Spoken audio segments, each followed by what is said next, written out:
Hello students. आज हम बात करेंगे एक इम्पॉर्टेंट टॉपिक की, डी ब्लॉक एलिमेंट। इन्हें ट्रांजिशन मेटल या ट्रांजिशन एलिमेंट्स भी कहते हैं। ये हम जानेंगे कि इन्हें ट्रांजिशन एलिमेंट्स क्यों कहते हैं। पहले जान लेते हैं डी ब्लॉक एलिमेंट है क्या। The atoms in which the last electron goes to the d sub shell are known as d block elements और ट्रांजिशन एलिमेंट्स। जब इलेक्ट्रॉन का इलेक्ट्रॉनिक कॉन्फ़िगरेशन में इलेक्ट्रॉन्स जाते हैं तो इसका मतलब क्या होगा कि वो लास्ट इलेक्ट्रॉन अगर डी ब्लॉक के अंदर जा रहा है, डी ब्लॉक से मतलब है डी सबशेल के अंदर जा रहा है। डी सबशेल जो आपका आएगा डी में, अब हमें मालूम है कि उसके 5 ऑर्बिटल्स होते हैं तो किसी एक ऑर्बिटल में जाएगा। ठीक है। जनरल इलेक्ट्रॉनिक कॉन्फ़िगरेशन की बात करते हैं इसमें, तो इनका जनरल इलेक्ट्रॉनिक कॉन्फ़िगरेशन होता है NS2 n-1 D1 to 10। Total मिलाकर किसी भी ऑर्बिटल में 2 इलेक्ट्रॉन रह सकता है। और डी में क्योंकि 5 ऑर्बिटल्स होते हैं, हर एक में 2 इलेक्ट्रॉन रहेंगे तो टोटल मिला के इलेक्ट्रॉन्स कितने हो गए? 10 इलेक्ट्रॉन हो गए। इसीलिए हमने लिखा 1 to 10, यानी कम से कम 1 इलेक्ट्रॉन होना चाहिए और मैक्सिमम 10 हो सकते हैं, उससे ज़्यादा नहीं हो सकते। ठीक है। इसमें 3D series, 4D series, 5D series and so on, इस तरह से, यानी 3D से स्टार्ट होगा। पहला जो ट्रांजिशन मेटल का सीरीज है, जिसके हम फर्स्ट ट्रांजिशन सीरीज भी कहते हैं या 3D सीरीज भी कहते हैं, वो 3D से स्टार्ट होगा। कैसे? एक एग्जाम्पल ले लेते हैं। ये स्कैंडियम का एग्जाम्पल है। स्कैंडियम का जो एटॉमिक नंबर होता है वो 21 होता है। इसका इलेक्ट्रॉनिक कॉन्फ़िगरेशन देखेंगे तो 1s2, 2s2, 2p6, 3s2, 3p6, 4s2 and 3d1।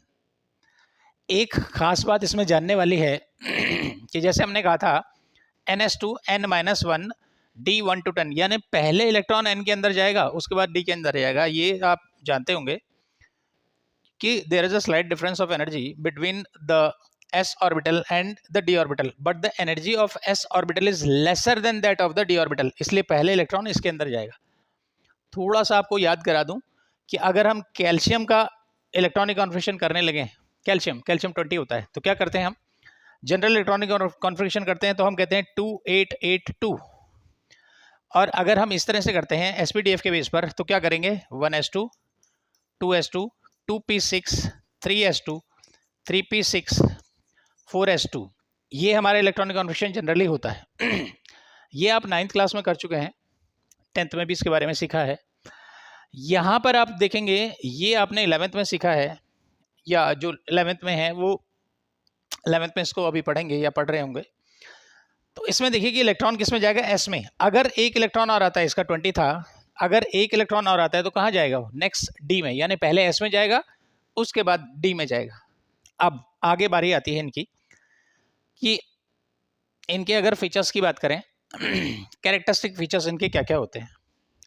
तो कैरेक्टरिस्टिक फीचर्स में देखिए इनका पहला है वेरिएबल वैलेंसी, यानी एक से ज़्यादा वैलेंसी ये शो करते हैं। कहाँ देखने को मिलता है हमें?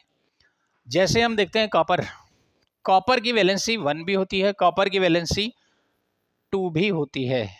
उसके अलावा हम देखते हैं आयरन Fe की वैलेंसी हम देखेंगे 2 भी आएगी, Fe की वैलेंसी जो है वो 3 भी आएगी। जैसे पहले वाले वीडियो में आपने देखा होगा, वैलेंसी का मतलब कंबाइनिंग कैपेसिटी होती है।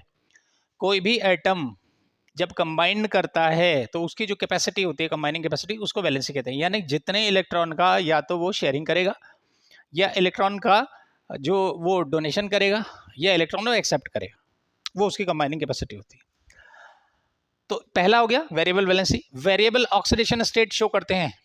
ऑक्सीडेशन स्टेट ये इलेक्ट्रॉन का ट्रांसफर कहलाता है, जो कि अलग अलग एटम के अंदर अलग अलग हो सकता है। इसके बारे में हम एक वीडियो हमने पहले भी डाला था, आप भी डालेंगे, जिसमें ऑक्सीडेशन का स्पेशली ऑक्सीडेशन नंबर कैसे निकाला जाता है उसके बारे में बताएंगे। कैटालाइटिक प्रॉपर्टी, कैटालाइटिक प्रॉपर्टी माने एज ए कैटलिस्ट यूज किए जाते हैं। कॉपर कई जगह पर कैटलिस्ट यूज किया जाता है, आयरन यूज किया जाता है, निकल यूज किया जाता है, कोबाल्ट यूज किया जाता है, क्रोमियम यूज किया जाता है। ये सारे के सारे क्या है? ये डी ब्लॉक एलिमेंट्स है।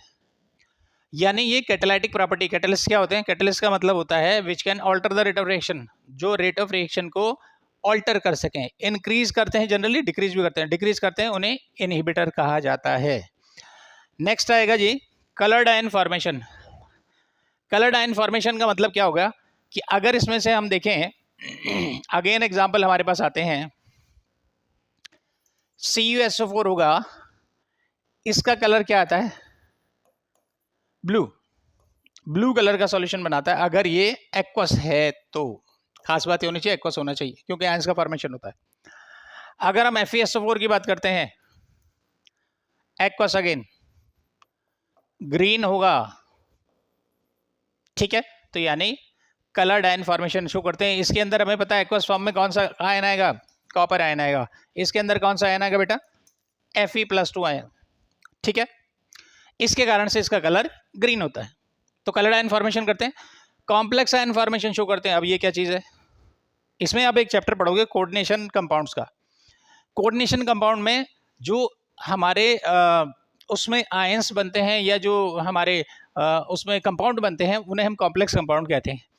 अब जैसे हमारे पास आता है एक कंपाउंड है K4FeCN6, नॉर्मल वे में हम इसे ऐसे लिखते हैं, लेकिन अगर हम कोऑर्डिनेशन स्फीयर की फॉर्म में इसे लिखेंगे तो K4 बाहर आएगा, FeCN6 ये पैरेंथेसिस के अंदर आएगा। इस तरह से अगर लिखा जाता है तो इसका मतलब ये कोऑर्डिनेशन कंपाउंड होगा। अगेन यहाँ पर Fe आया है जो कि डी ब्लॉक एलिमेंट है, इसका मतलब क्या होगा कि ये कॉम्प्लेक्स आयन फॉर्मेशन शो करते हैं। करेक्ट है। आज के लिए यही टॉपिक है, नेक्स्ट टॉपिक में फिर से बात करेंगे। Thank you.